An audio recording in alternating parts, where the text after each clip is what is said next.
Hey folks, my name's Jeff. I'm the host of this dang thing, or co-host most of the time, and this is a great interview with one of my favorite writers of all time, Lois McMaster Bujold. You know her, you love her. She's written the Vorkosigan Saga and the Five Gods series. She's amazing. We talked for 3 hours, so I split this episode up into two.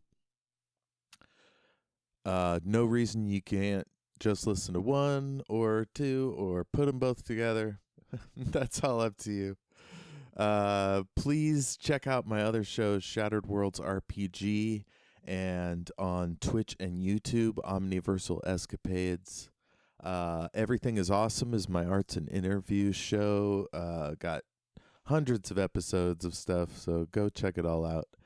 And send us an email at greatandsecretknowledge@gmail.com. That should do it. Enjoy the rest of this here program. Bye.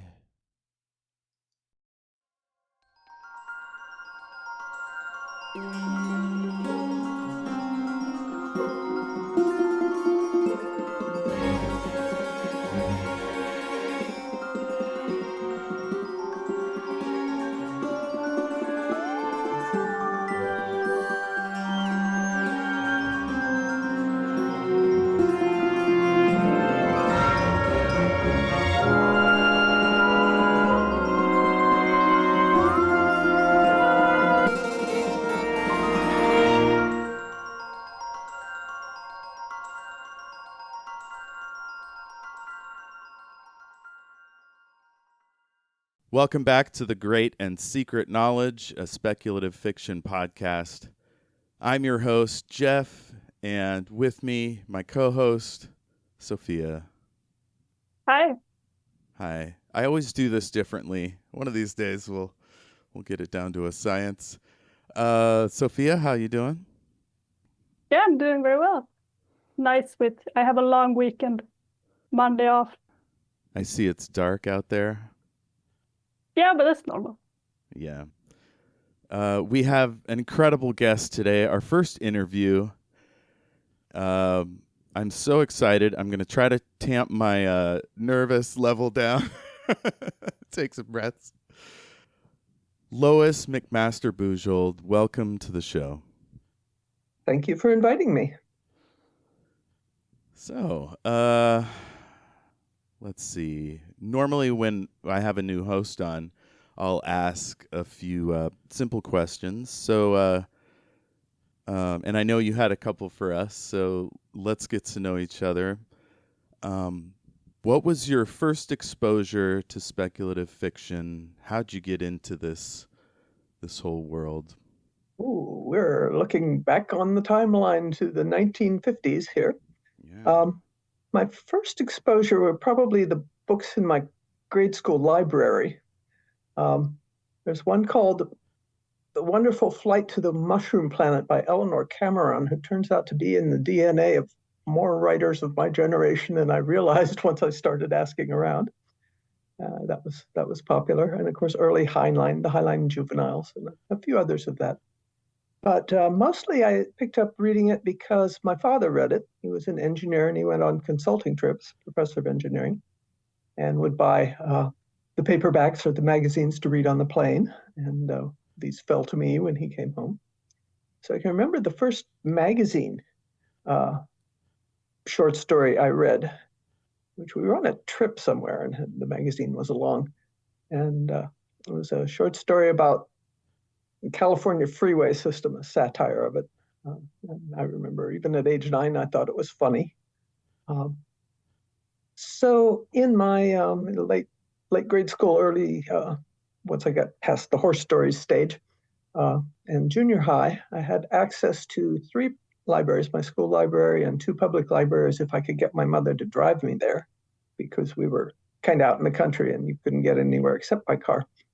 And read up, the books that were on the shelves at the time, which would have been books from the 50s and early 60s, and some lingering from the 40s and 30s. So that was that era in which I first did printed.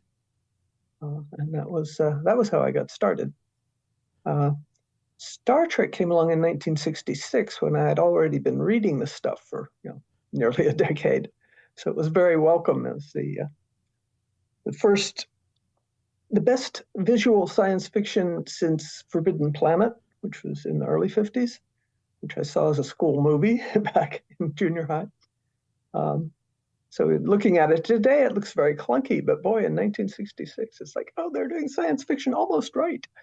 So that was pretty exciting. God. Yeah, I grew up watching Star Trek as well.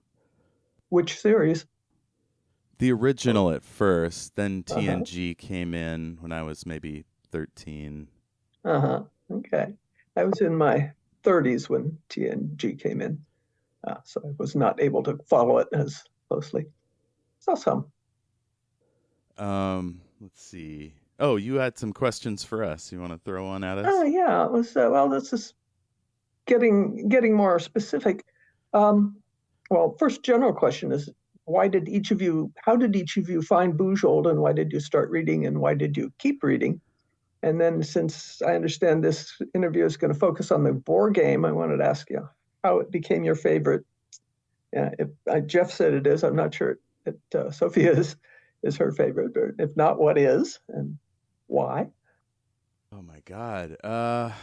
You remember where you found it? So in 2016, I started listening to audiobooks a lot. Stephen King recommended reading in your genre in his book on writing. And so I decided I'm writing these books. I should do this so I don't, copy people and do tired old tropes and all that. Unintentionally copy someone's, stories or whatever. And I have no idea how I stumbled across you. It might have been a Facebook group. Maybe that was it. Yeah, the Greatest Generation podcast has all these different lesser groups, and there's a science fiction group. That's probably where I found you. And I was really interested in reading authors who are women because I hadn't done much of that, and so, your name rose to the top, and the Vor game just happened to be the first one I grabbed. And so that might be why it's my favorite, just because it was the first. Okay. It's like your first Doctor, if you watch Doctor Who. Early imprinting. Yeah, there we go. How about you, Sophia? Yeah, I was trying to think, when did I first read the Vorkosigan series? Because that was my first books of yours that I read. I know that the first one I read was Shards of Honor, and I read it in the omnibus, the Cordelia's Honor omnibus. So, and I think I came across it because I think it was a podcast, actually. It was called The Incomparable, and they talk about all these different pop culture, and then they had one that was specifically about the Vorkosigan series. And so they talked about, this series is really good, and I was interested to read it. But I was so confused about which order to read it. So I only read the two first books. And then I was like, okay, which one is next? And then I read The Warrior's Apprentice. And actually, I didn't like it. So I was like, I don't like this series. But then I knew there was so many books. So I thought, okay, but could I read one of the others? And I read some of the more standalone ones. And I really liked those. And then I came back because I wanted to keep reading the series. And then I read the War Game and actually didn't like that one either. But I will get to it, that I liked it when I came back to it. But for some reason, I read that one. I was like, I don't like this either. And then I went on to read Sitaganda, and I really liked that one. And then I went through the series. And as I went through it, I liked it more and more because of, I think at the start, I wasn't totally sure about who the characters were. And so I wasn't as invested, but then as I read along, I got more and more to know the characters more and more. And then I came back reading the war game again just this year it was. And I really liked it. And I was like, what? Why didn't I like it the first time? I couldn't even remember reading it. I just remembered how I was like, oh, I don't know if I like it. But yeah, I really enjoy it. But I think we'll get into more of that. I've noticed this is a common reader response. Readers go in expecting a book to be whatever they've built up in their mind that it's going to be from whatever they've heard about it. And they get very nonplussed and upset if it's not the book they built up in their head. Instead, it's the book I wrote. And it takes a while sometimes to switch gears and realize, that, this two cats fighting in a sack, the book you expected and the book you're getting are not the same thing. And no, it's not your pick. So that's a common reader response where people trip. And then sometimes they will read the book again with those expectations quelled and take the book on its own terms, and then they're fine with it. Yeah, I think that's not unusual. Maybe it's also that the characters are rather different, the point of view characters of Cordelia and Miles. And I think at the start when I read Warrior's Apprentice, I didn't really understand Miles, and I felt like, oh, like he just does things because the plot demands it. And then later, it's just when I got to know him better that I kind of understood that it really was in character and it was just who he was. I usually start with the character, turn them loose, and the plot is built around them as they travel. So it's very, very rare that I would have a plot first. So it should fit the character because it was built to fit the character. Yes, and use the kind of third person that gives a lot of room for interiority. You have the interior monologue, but even just the prose itself is informed by the character's way of thinking. So, of course, the style was very different between the Warrior's Apprentice stories. Cordelia is matter of fact, business as usual, democratic, not burdened by tradition, whereas Miles is beset on all sides by all these different forces, and yet everything he decides to do is the most important thing, and everyone should come around to his way of thinking. He lives in a very Miles-centric universe.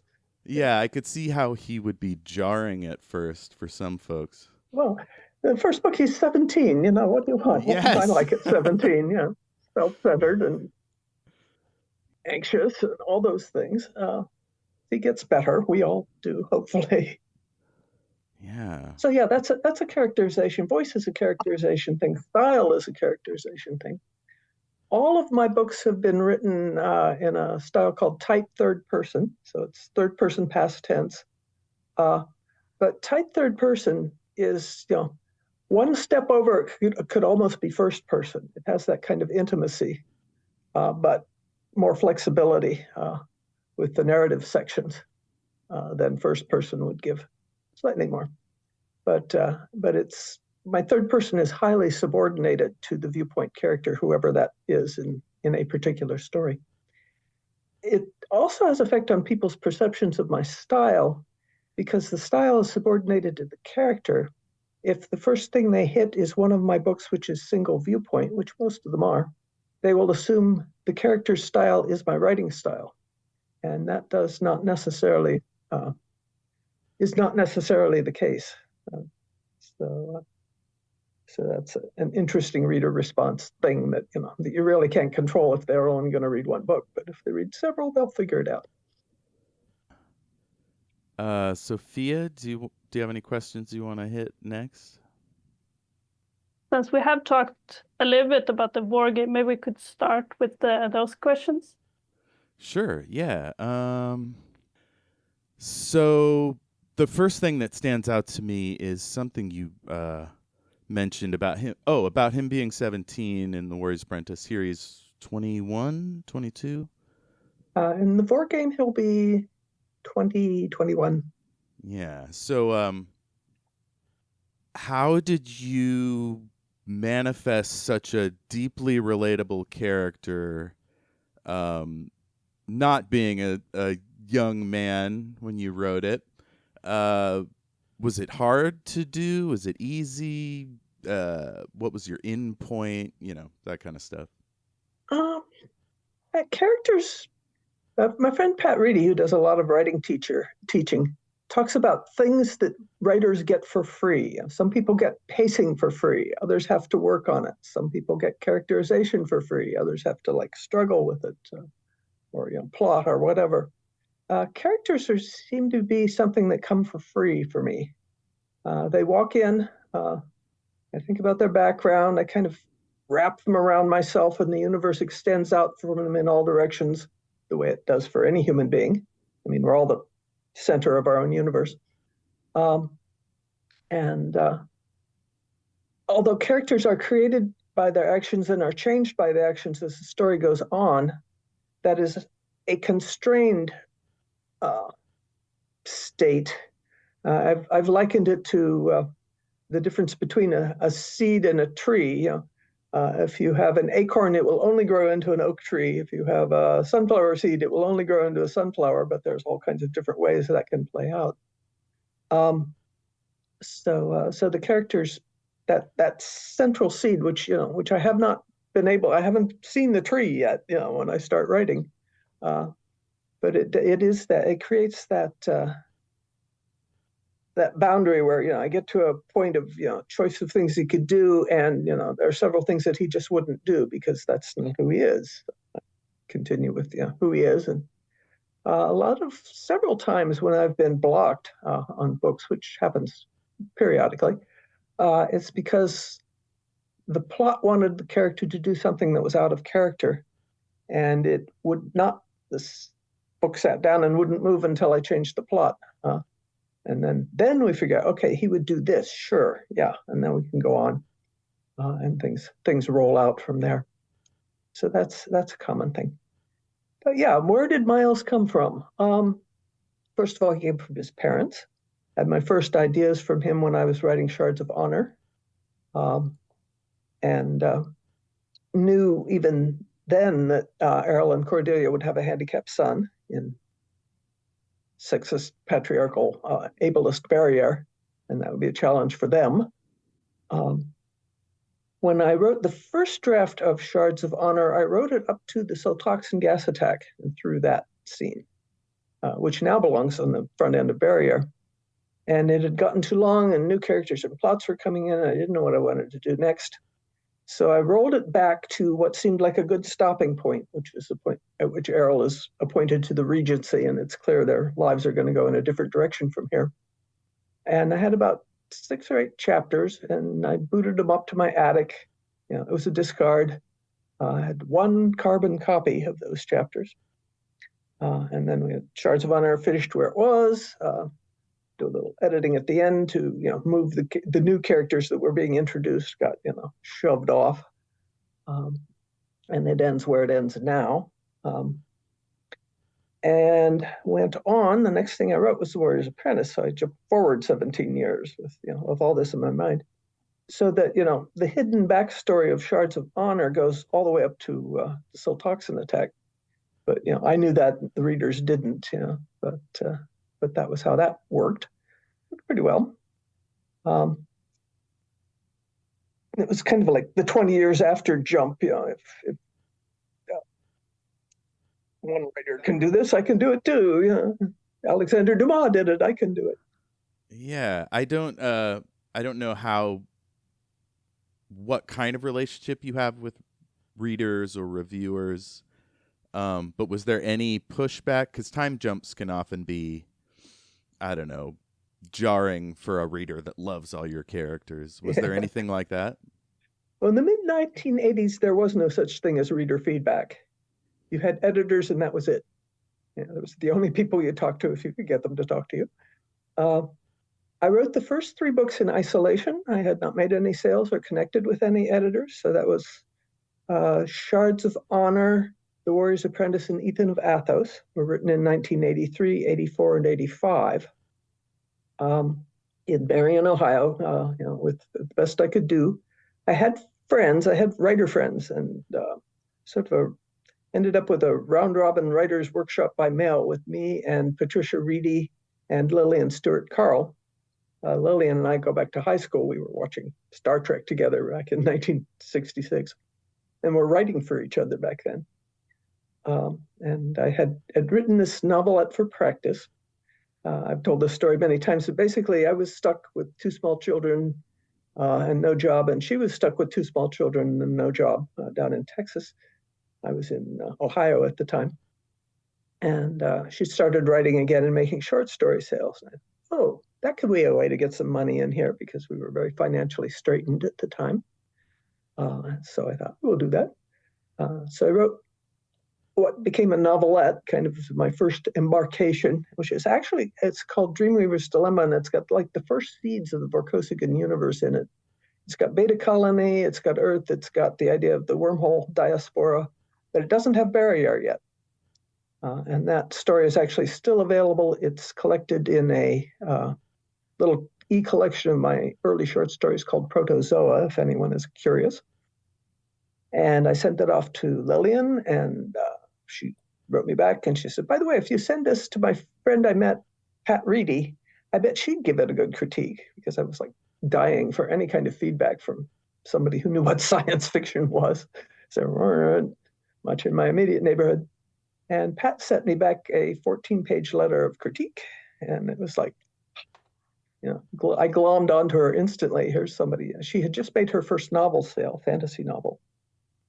So here was somebody who knew what they were doing and could tell me how. And so the 3 of us ended up schlepping chapters back and forth. This is why the carbon copies, because I could not afford Xeroxing at that time. You had to go to a Xerox store and pay money for it. And postage was a stretch as well. And we sort of like booted each other up through these three novels, and kept, as things finished, kept sending them out to New York editors, where they would languish for months in the slush piles and then come back eventually. And so the Shards of Honor went off. It came back with a letter that said, I forget what it said, but the idea was that it needed tightened. So I had just at that point switched from typing on my old college report typewriter with carbons to my first computer, which was a Coleco Atom, if anyone remembers that, with the tape drive, which I really didn't know how to use. But so I had was just finishing The Warrior's Apprentice at that time. So I went back and sent it off and went back and retyped Shards of Honor onto the new system and edited as I went. And that actually is the one that you see today. So I'd actually had the experience of writing The Warrior's Apprentice before I did the final edit on on Shards of Honor. So they all went off. I was working on Ethan of Athos. I'd sent a partial to some editor that was supposedly interested in first novels, and he had a slush pile 12 feet high, and it was lost in that. So I got a rejection for Warrior's Apprentice from Ace. They thought, why don't you try this in a YA publisher? Yeah, they'd obviously read like the first 3 chapters and decided, since the protagonist was 17, this must be a YA book, which it's not. It's an adult book. So I sent it to a YA publisher. That was the quickest rejection I ever got. It was back in 2 weeks. Clearly they saw what I saw, that it actually wasn't a YA book. And Lillian had gone to a Worldcon and met Betsy Mitchell, who was then senior editor at this brand new company, Baen Books, which was about 2 years old at that time. Baen and I both started in 1984, and said, well, why don't you try Betsy next? I bet she'd give you a more useful rejection that would tell you what you needed to do with this thing. And I sent The Warrior's Apprentice to Betsy. It was read by their first reader and passed through. Had some remark about this. This seems like standard space opera, but I can't stop reading it. It's doing something. And sent it to Betsy, and Betsy gave it to Jim Baen. And in October of 1985, Jim Baen called me on the phone, which floored me completely, and offered for all 3 books. We had some correspondence, mentioned the other 2 books. So he bought the 3 books on the basis of The Warrior's Apprentice. I knew nothing about how publishing worked at that time, and that the fact that publishers buy books that haven't been written yet. What? Yeah. So having 3 books already written already proved that I was not a one-shot writer. Publishers they don't want a book, they want a writer. They want somebody who will write many books that they can build over time, because the economics of publishing. And so, I already had that one up, which I did not realize. And that was how The Warrior's Apprentice got picked up, and the other 2 with it. I also learned later that actually good news comes by phone, bad news comes by mail. So it was my first phone call. So interesting to imagine, writing without getting a lot of feedback from readers, because for me, I was born in the 1990s, so I'm like always had the internet. So I'm just reflecting that it must be very different from today. Oh, yes. One of the things you have to learn making this transition is how to filter your feedback, because you're so hungry for it back in the starvation days. And you start to get it, and then you take it all seriously. And I always paid attention to my feedback, because that was my crit. What I had was my crit groups, so pay close attention. And the general public is not your crit group. You have to learn that. Very quickly you need to learn, how to filter your feedback, because there's a thing that tour editor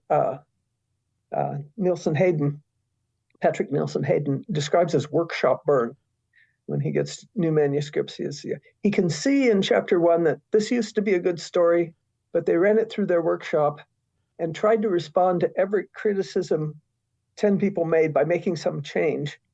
And the story is now kind of lost and blurred out in the shuffle. What was originally probably a just fine, smooth thing is now all hairy. And as the writer tries to address every crit.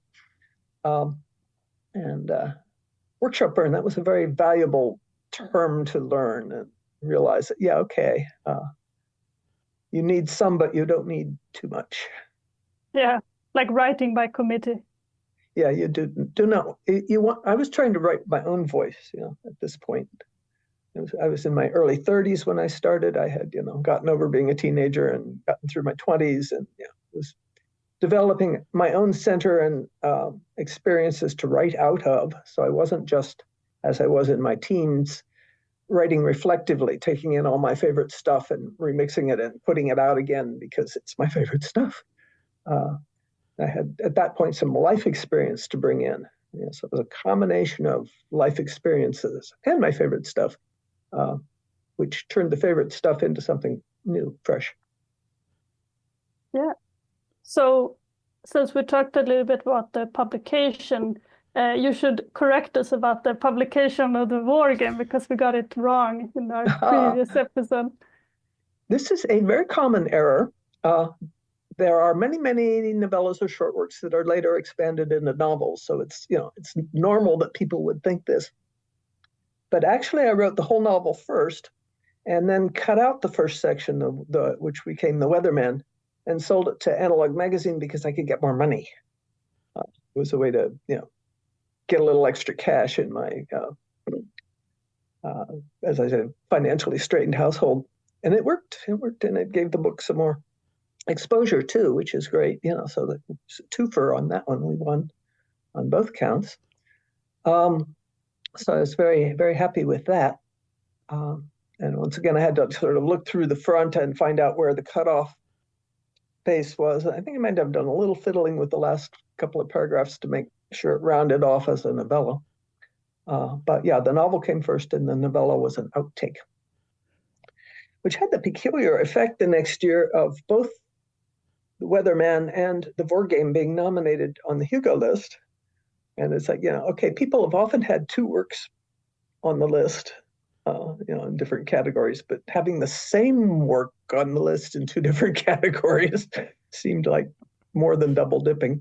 So, I decided to withdraw the novella and leave the novel up, which I am glad I did, because it won the Hugo that year.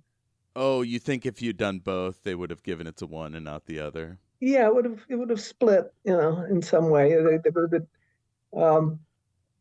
one or the vote would have split basically and dropped them each below whatever the cutoff was. And so the publisher must have let you send the novella to the magazine? Yes, yeah, Gotcha. we talked about it. It was, I don't think there was much publication delay for it. Analog got it through pretty quickly, and I was looking up the publication dates just before we sat down here. The novella came out early in the year, and the novel came out late in the year that it was published. That was 1990? Yeah, 89. I think I published 89, 90, in there. Yeah. So it was all the editors were happy. I was happy. Okay, so Miles being disabled, I don't know the state of works in the 80s. Very familiar with tropes now, especially with the internet. And it still seems like there's very few disabled main characters, or at least I haven't been exposed to them. Was that an innovation at the time? Was it just part of the scene? Not especially. I had a precursor, John Brunner's The Whole Man. If you've ever heard of that book, he's a British writer. Had a handicapped hero.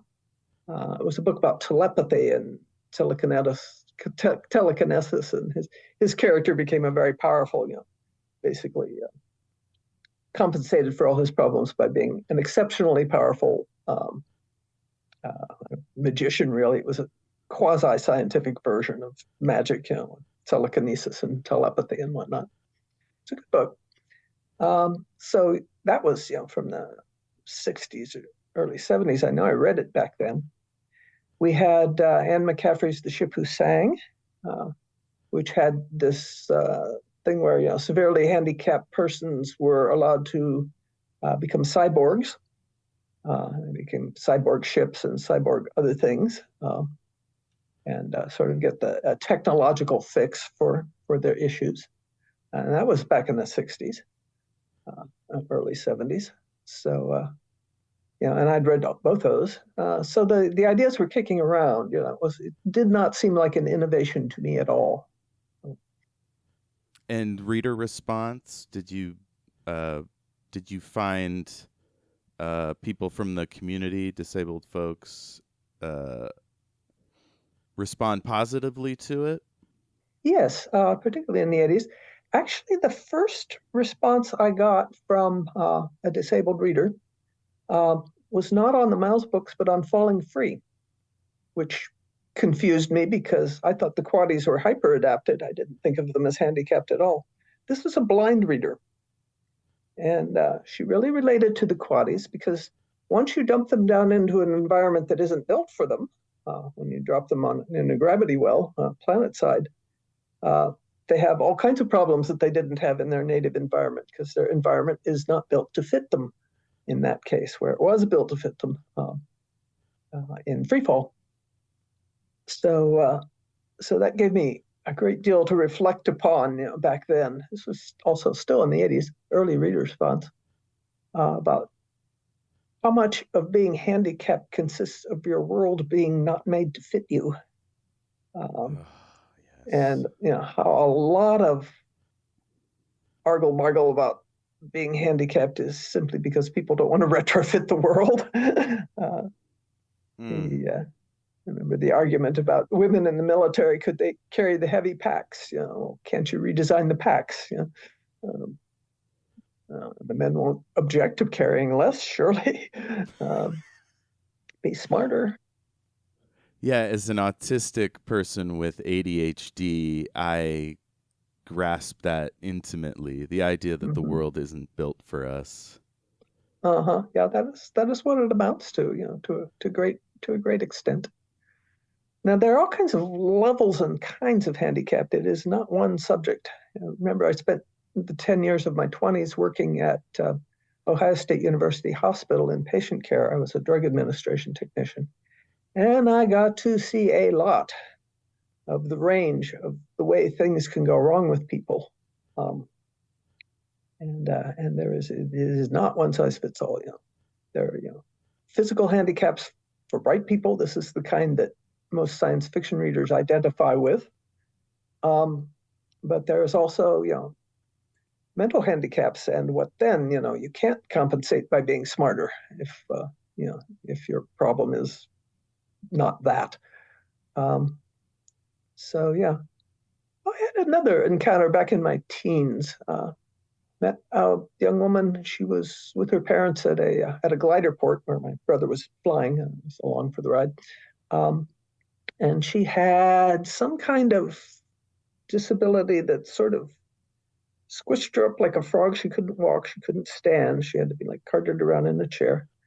But we fell into conversation, and it was like, "Oh yeah, you read this? I read that," and we were instantly, fine. So it was mind to mind, and she was well taken care of. Her parents hauled her around and took her to glider ports and made sure she got to be part of the world. And it was even in my dumb teen years, that made an impression on me. That reminds me of the passage where Miles talks about his father leaving work for 2 hours to come play with him, get down on his level when he was, stuck from his surgeries. Yeah, there are parents like that. Oh, thank God, yeah. And there are parents who just don't know what to do with all this. Can't help them.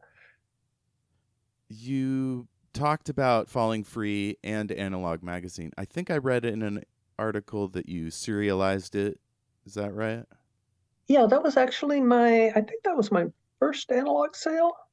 There might have been one of the others came first, but I had, because I knew Analog Magazine from of old, and I knew they serialized novels. I had sent them first Ethan of Athos, because the one thing about magazine serializations is that they need to be shortish novels, nothing much over 100,000 words, and they have to divide sensibly into like novella length sections to be serialized, which I learned by letters back and forth with bless him, Stanley Schmidt, then editor. He was willing to educate me on these.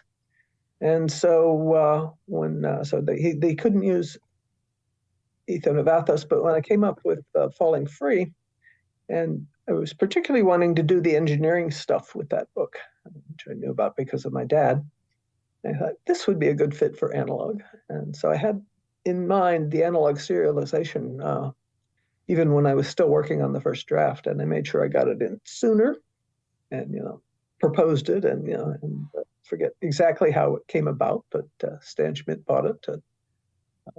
Once again, Bain delayed publication slightly to fit it in, and I think that exposure had a lot to do with its winning the Nebula that following year, because more people would have seen it in Analog Magazine than might have stumbled across it on a paperback rack.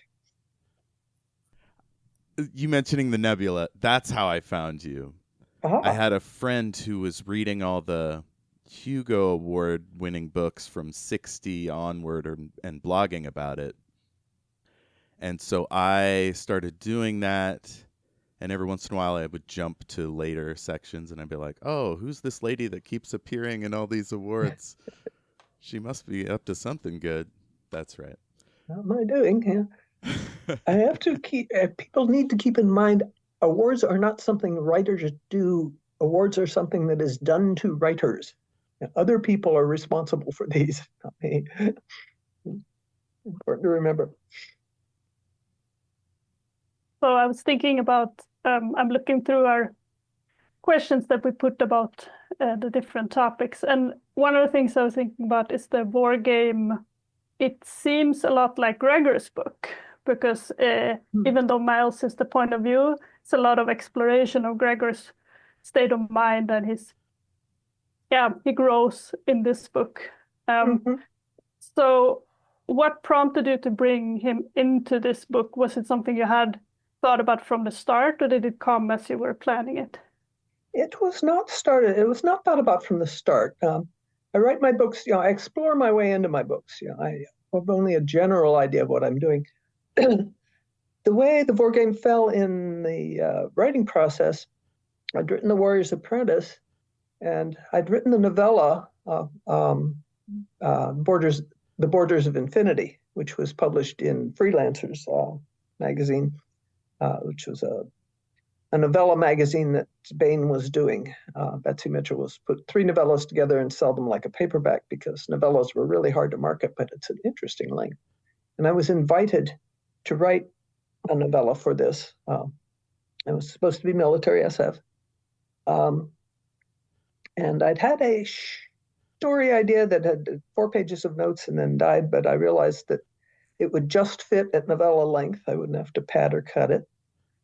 So I wrote that, and it was, a Miles adventure. And the next thing I wrote was Brothers in Arms, which is a direct sequel to the Borders of Infinity novella, really. So we had Miles with the Dendari, but the last we saw him, he was just entering military school back on Barrier. So the question is, how was this transition made? And the war game was written in part to figure out how Miles got back to the Dendari from where he was when he was at the end of The Warrior's Apprentice. There has to be a story in there that we haven't told yet. So that's what I started out to do with that material.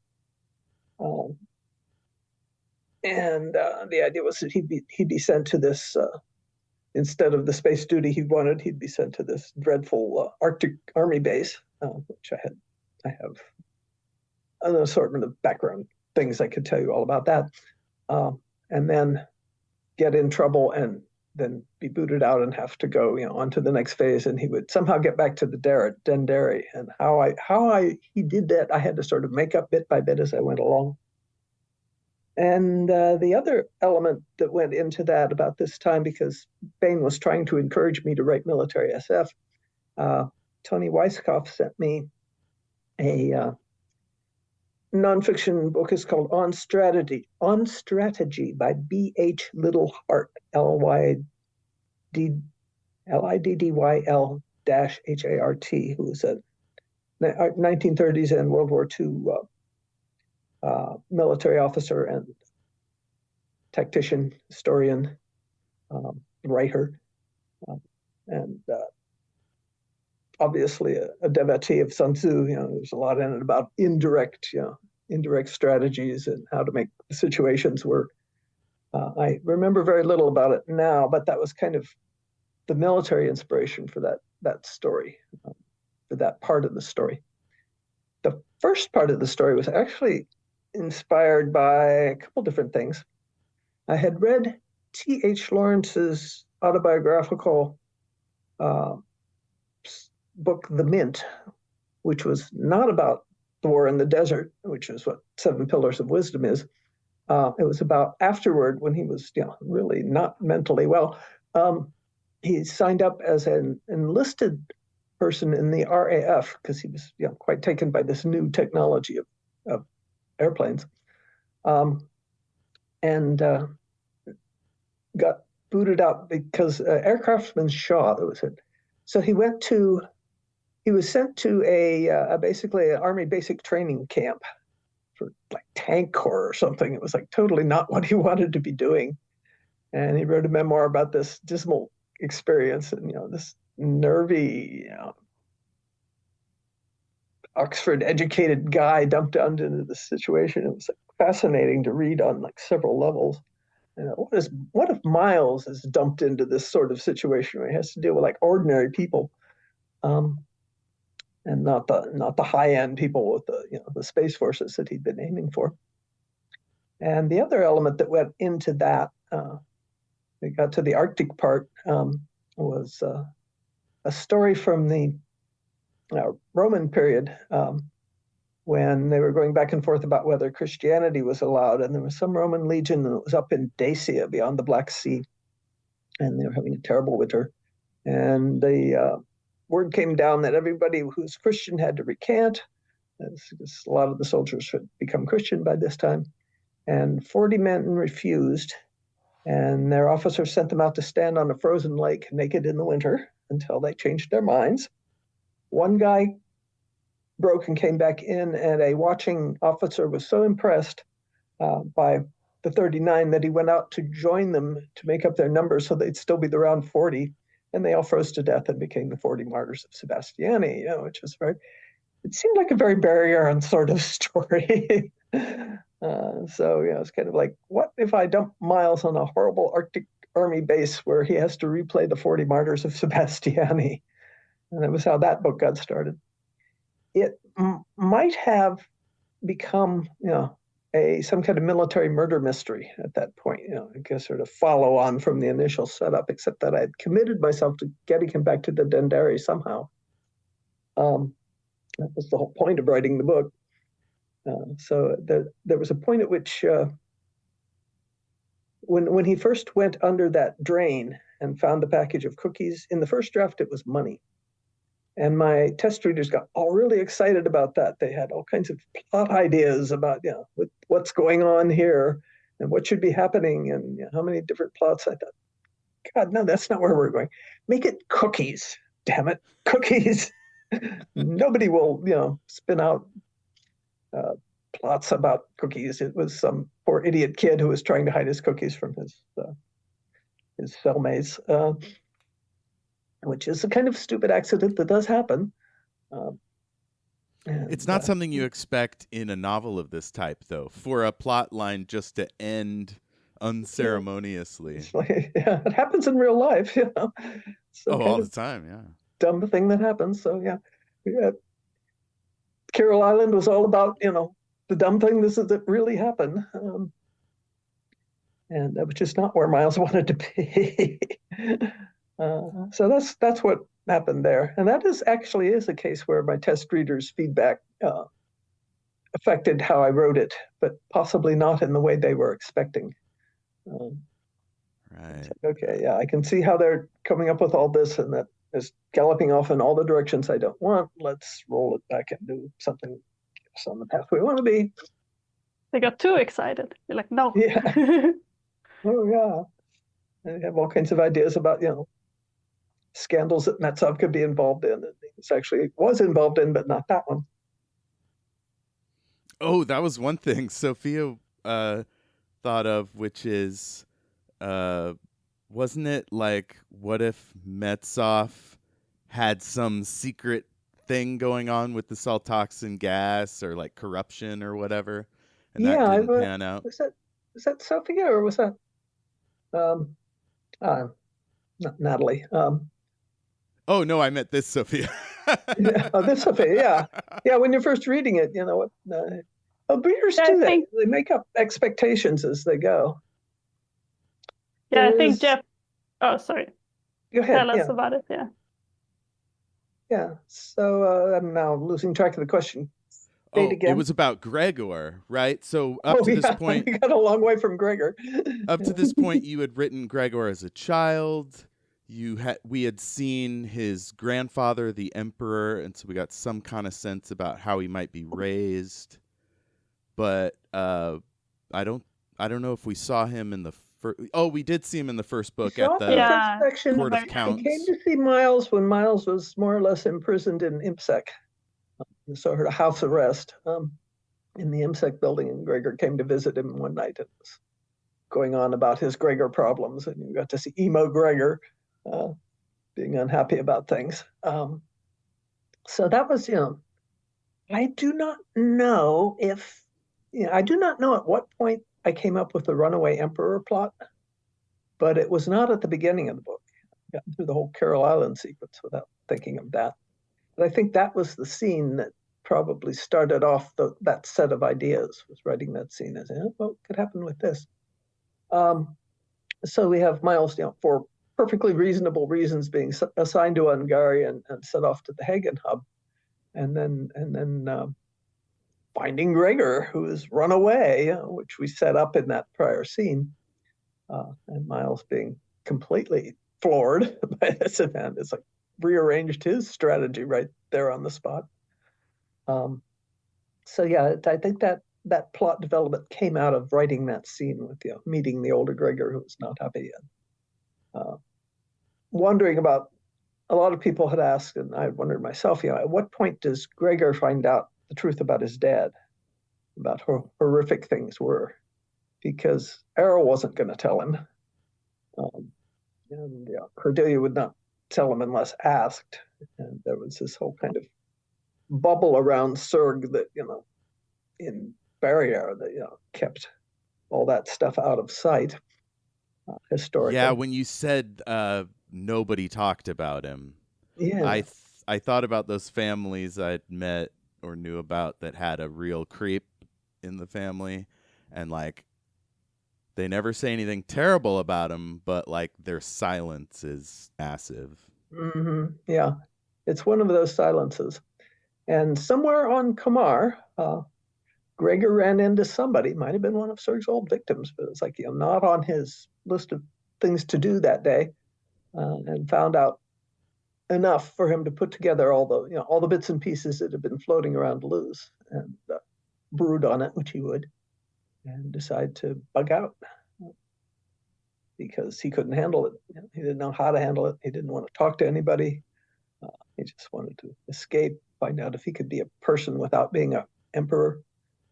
There's a lot going on in his head at that point, which we don't see too much of because it's all Miles's viewpoint. Yeah. But I think you can maybe kind of that, backfill. yeah, I think that's what tripped me up the first time, because I was maybe too much in Miles' head, so I didn't really see what he didn't see. And then later, when I had read all the books, then I knew him and Gregor better, and then I could really appreciate this like exploration of Gregor and like what he says to different people, and there's a lot of inner workings there. You can see it. Yeah. It's like making the right reader do a lot of work for you. If you set in, okay, a book is written scene by scenes. It's like a slideshow, really. There's a scene, and then there's a break, and then there's another scene. There may be some transitional material, but it's like the readers read the scenes, but they have to make up what's in between themselves. And hopefully the writer will have given them enough clues that they don't go too far off the rails in the making up part themselves. Some of them do. And the writer, without writing every bit and making the book 3,000 pages long, the writer has to trust the reader to make these jumps and arrive on a safe landing in the next scene, having figured it out for themselves what's going on. That was a pretty big jump. But then we had Miles also had that jump and had to be filled in. So the reader got filled in when Miles was. Yeah.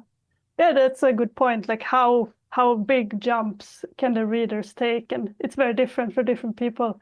Like, do you have one particular progression that you felt like readers were the most like unprepared for, that people were like, no, I didn't expect it to go this way, or like that can, with any reader, that can happen between any two scenes. Yeah, that's true.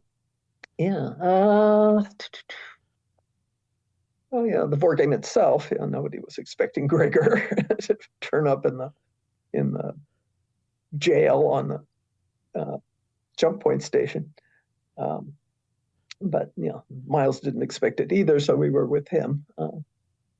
There have been many occasions, but I'm not booting up one in my brain right this second. Maybe something will occur. But yeah, that happens. I was thinking that if you hadn't named Cordelia's honor, that this book could be called Gregor's honor. Mm-hmm. That scene when Errol walks into Ilian's office and they hash out what Miles did, and he said something to the effect of, we only have this one guy that can consider Gregor's honor. Mm-hmm. I think that would have been a very confusing title. Yeah, I mean, he's not in every scene for sure. What about Gregor? Where 6 chapters and no Gregor. What's going on here? Do you have the title in mind at some point while you're writing it, or does it always come at the end? It varies from book to book. Sometimes I have the title early, sometimes I have the title late, sometimes we're coming right up onto publication and I still don't have a title. The board game was a late title. I was scratching around, trying to come up with something at the very end. I've had about 4 books with the working title Miles to Go, and I think this was one of them. I keep recycling that as a label for my files. No, it was just, it was the best I could think of at the time. I was never totally happy with it. It was vaguely inspired by Ender's Game, I think, which was big at that time, but different. I don't know what else I would have called it. Content with it. I'm used to it by now. I wouldn't change it. The Warriors Games was a huge part of it. For a spoiler for readers that are reading along with us, but there's a moment where a character mentions the prisoner's dilemma, and that's the classic military kind of game. Yep. I just read the part again where you talk about how space combat is mostly run by computers, and it's all sort of plotting courses and which is a kind of like video game in a way. Until suddenly it's not. Yeah. But then it's too late. Yep. Yeah. I think that we have asked all of the war game questions, so maybe we could go back to a little bit of general questions. Also, I'm not sure, Jeff, how long did we say, how long do we have? You can go as long as you like. I have nothing on for today. But you presumably have schedules, so you'll probably need to bug out before I do. I usually block out 2 hours, but if the conversation is freewheeling, we go longer. But yeah, 11 here, so 1 there is kind of a general sense. It's almost noon here. We can go going until we're bored or start to repeat ourselves. Wonderful. What do we got here? Oh, did you have any teachers or other folks in your life that helped inspire you to get into the business? You'd mentioned Lillian and Patricia. Patricia Reedy, yeah. Yeah. Anybody else, from childhood or anything? In childhood, I unfortunately don't remember names. Well, I do remember one. I remember the very first thing I ever wrote for Miss Shade, my 3rd grade teacher. They handed out pictures, and you were supposed to write a story to go with the picture, which I did. It was 3 pages and penciled in those big lines. So that was my first excursion into trying to write a story. My story writing in junior high school was what we would now call fan fiction. We were kind of making it up at the time. And it was Lillian and me writing for each other mostly. I think there was one teacher I showed something to who said something kind. But I did not really get it from teachers at that stage. Went on to college, found the local science fiction club. I'd had no idea such things existed. I'd been working downtown part-time at a bookstore, and one of the guys came in and we fell into conversation at the science fiction rack, and he invited me to their club meeting, which was in Ron Miller's parents' basement. It was space artist Ron Miller, now known, does all my covers for the Penrick stories now. He was in art school at Columbus College of Art and Design at the time. And Lillian and I went to this thing, and that was where we were just learning about fan fiction and fanzines, which were printed on mimeograph and stapled together and handed around to your friends at that technological stage. And one of the fellows in the club, John Iott, was doing a club zine called Calicanzaros. And so Lillian and I came up with the idea of doing a Star Trek fanzine, which was also not a new idea. We'd seen a couple of other models at that point, Spockanalia, and I think it was Spockanalia that inspired us, which if you are into the history of fan fiction, you'll learn about. So we had the interesting, really learning experience of putting together a magazine, in effect, from every part, from typing the stencils to pasting in the electrostencils with Corflue to running it off on John Ayat's mimeograph machine in his parents' basement, putting it together. So that was more of a learning to write thing than I realized at the time. It was just a hobby thing.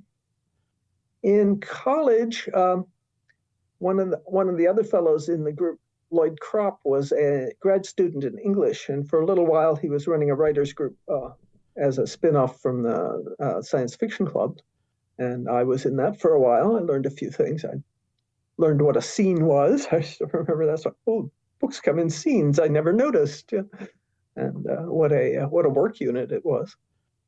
A few things about Viewpoint. And then I sort of went on in my 20s and forgot about trying to be a writer. I was newly married. I was wanting to have kids. I was working at the hospital. And that went on much longer than I had anticipated. I thought it would be a couple of years. It ran on into 10 because my spouse was not the person I thought he was going to turn into. But, and then I ended up in Marion, and that story we've just told. So yeah, most of my learning to write took place outside the classroom. And I think that's true of many writers. We are all self-taught. There is no course that will teach you how to be a writer. You need to live life and bring it back.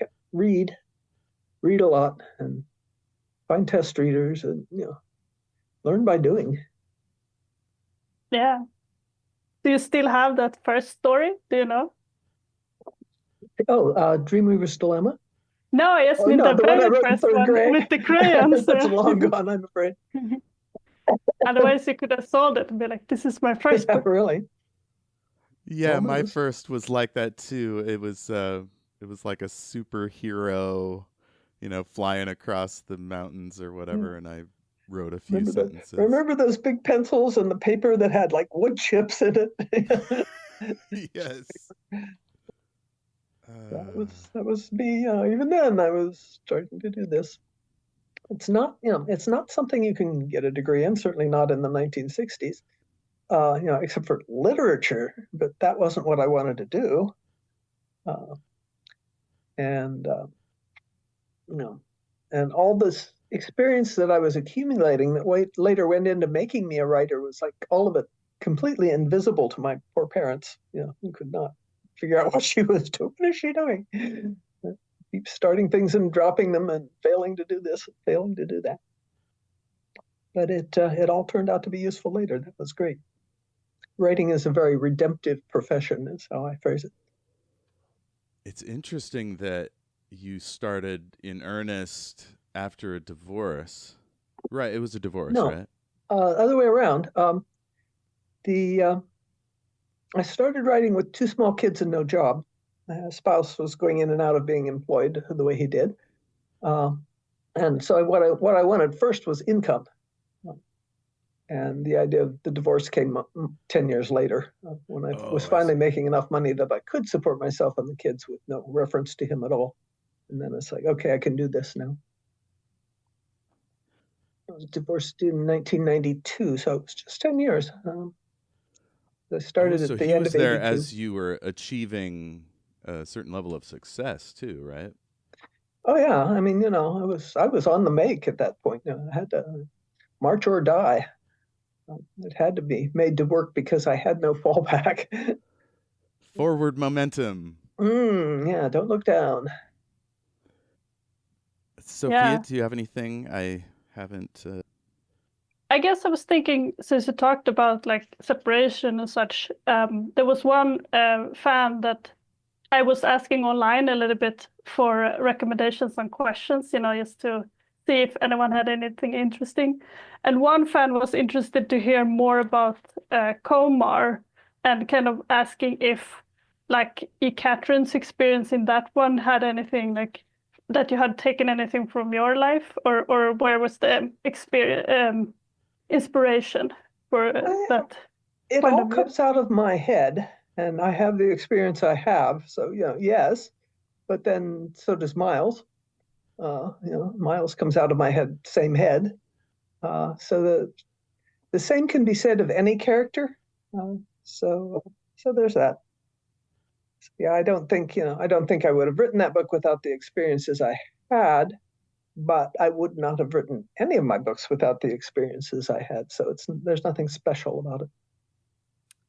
That's true, but some could be more secondhand, imagining other people's experiences. Some Yeah, could be more... writers do that. They take a little thing and blow it up.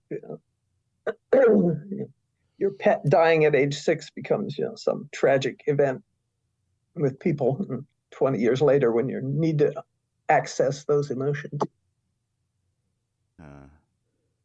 I mean, I guess that brings us into we weren't sure how much to get into this, but gender, misogyny, did you ever consciously think about that stuff as you were writing, or was it just in the soup? Did you make intentional decisions about plot points or even how you marketed the books? If you want to talk about that stuff. We have to roll back the context. In the 60s and 70s, sexism was like fish in the sea. You just didn't notice it because it was there. It had always been there. That was the way the world was. It began to be more noticeable later in the century as people talked about it and brought it up. But I was kind of outside of that conversation. As far as the business side of the writing, I never had any problems. My books had the same climb to try to sell as anybody else's did. It was the same. Men or women, it didn't matter. You were still trying to beat some tremendous odds. Twilight Zone magazine, where I made my first short story sale, said they were at the time rejecting 700 stories for every one they bought. Gender really didn't matter in that context. The writer's gender, near as I could tell, and I wasn't getting any more rejections than anybody else. I was never rejected because of my gender. I was rejected because there was a bazillion submissions and only a few slots. And the editors had to pick somehow. That professionally, no. Other people have had issues. I did not, so I can't speak to this. In my life, sure, but that was problems that every other woman had. Again, I was not special. I did not think I was having to deal with more than anybody else was. But when you wrote the initial story, it was, you have this how to say, parallel, I suppose, with Beta Colony and Barrier. So it's a way to explore those questions, right? Mm-hmm. Yeah, it's I wanted to explore political emotions and ethical issues, without getting bogged down in real world politics. So I made Barrier feudal because that was a system that had been dead for 500 years, and surely no one could mistake it for contemporary politics. I underestimated my readers again. And Beta Colony was, kind of like the ideal utopia, but, with cracks. And I wanted to compare and contrast these two, give them different strengths, explore their different weaknesses. So yeah, there was a certain male-female, and intellect versus brawn, the jocks versus the geeks going on there, to take it away from gender. Oh yeah, because they were a scientific survey that stumbled upon a military operation. Yeah, so jocks versus geeks right there. And I am, of course, on the side of the geeks, but there were things. Yeah, it's a baby in the bathwater problem. This system is terrible, but it has some gorgeous things in it. And what happens if we throw all those out? The idea of honor or service is something admirable. and beta colony does not have it in the same words. Yeah. So once again, it was trying to explore these things, trying to explore the psychology of it, separated from our own context, because that always devolves into a morass of people's things that they already have in their heads. And I wanted to get down under. Always in my books, I'm looking for the underlying biology that I think really drives everything. Culture and politics are clothes that we put on to disguise our biology. That's the biology that's really driving things. And if I could get down to that level, then I would understand every culture, not just one. So that's kind of in the back of my mind with these explorations. All this clothing, this cultural clothing is all very well, but we want to get down to the bodies, we want to do the autopsies. The phrase I've come up thinking about this more recently is like we have our frontal cortex and we have our ape brain, and the ape brain is always trying to drive the car. If you're in the grip of strong emotions, it's like anger or fear or arousal or whatever, that is a sign that your ape brain is trying to drive the car. And that's also a sign that your frontal cortex should try to take control and wrest the wheel back before you end up in the ditch. I think this notion has been approached. I haven't read it yet. There's a book called Thinking Fast and Slow, which sounds like it approaches these issues from a different slice. But yeah, it's like that's when you start looking at people that way. A lot of the surface things sort of fall away, and you begin to watch how people are motivated in ways that are more fundamental. That's kind of what I try to get to with my characters. What are they really doing? Well, they're worried about status because there's these evolutionary implications. This is why it's important to our brain. But acquires so many emotions. So that's a very rough description. I talk in first draft, so you can take that as the first draft of these ideas that could be much better put in a 2,000-word written essay. There you go. Yeah, but I agree with the biology. Like it really shows that it's the underlying theme. I read the Thinking Fast and Slow. I think it's interesting. It's there's a lot of different research in it. It's pretty dense. Mm-hmm. But I was thinking about with Barrier, like you talked about creating the system which doesn't have any analog on Earth currently. Like, did you At one time? Yeah, I mean, yeah, but yeah, not contemporary. Yeah. Mm-hmm. So, did you get pushback from readers? About. I think that there can be this idea of portraying a society and what type of, how to put it, like you're portraying the society and the characters that are interacting with the society and is connected to it. Did you get any pushback about like, oh, they should reject the society, it's not democratic, or it's not? Oh yeah. Yeah. But that's kind of missing the point of the books. The stuff that I read growing up was all post World War II, so it was anti-fascist, and the heroes were always trying to overcome the evil empire, and that's very standard trope. So it's kind of okay. Turn it around. Let's look at it from the other point of view, which is also a fruitful way of finding stories. But yeah, the most pushback I get is from readers who read their own issues into the story, and I can't help that. You're all excited about something in 2024. I wrote that in 1983. It's not like I can go back in time and have written a different book for you. Yes.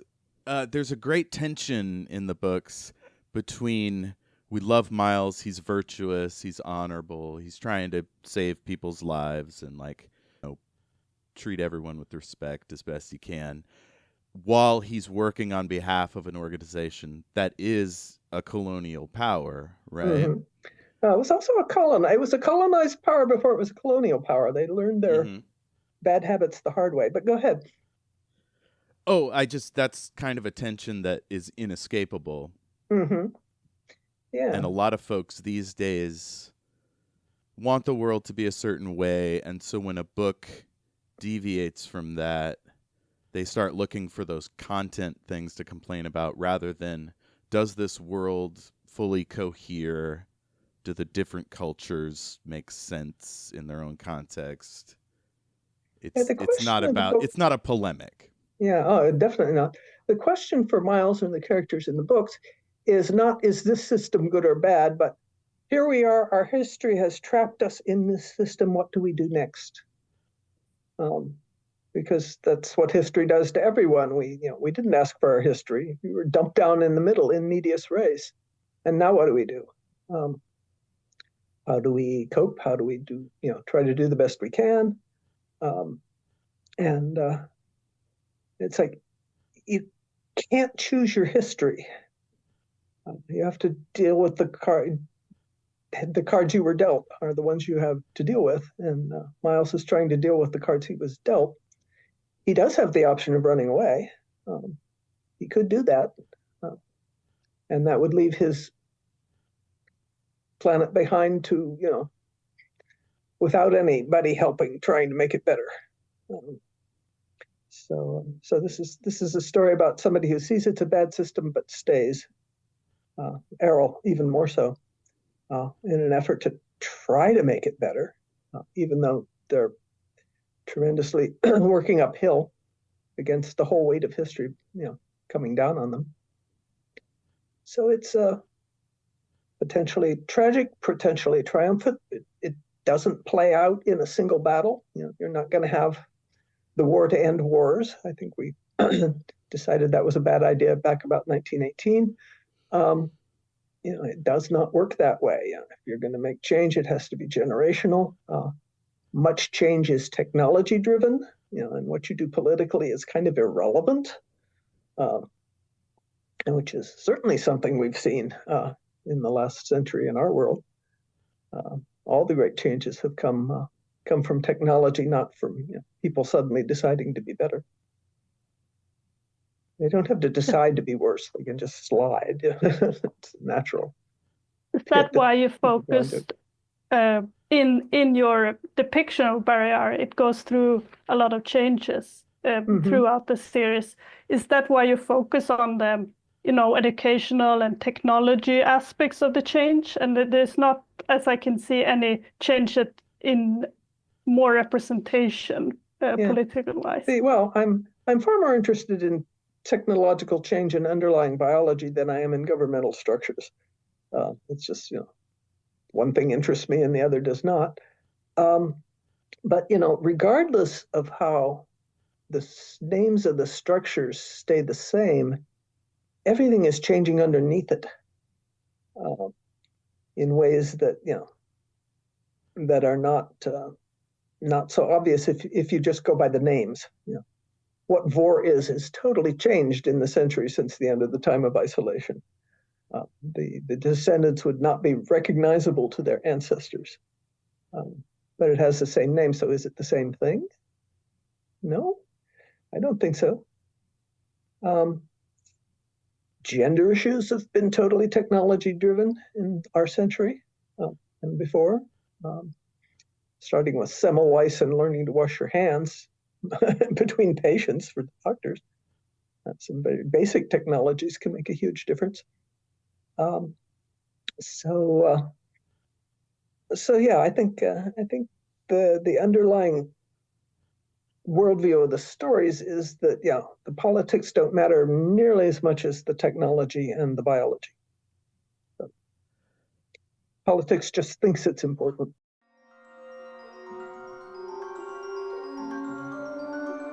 A huge thanks to James Lark of jameslark.co.uk for providing our wonderful theme song. Thank you, James.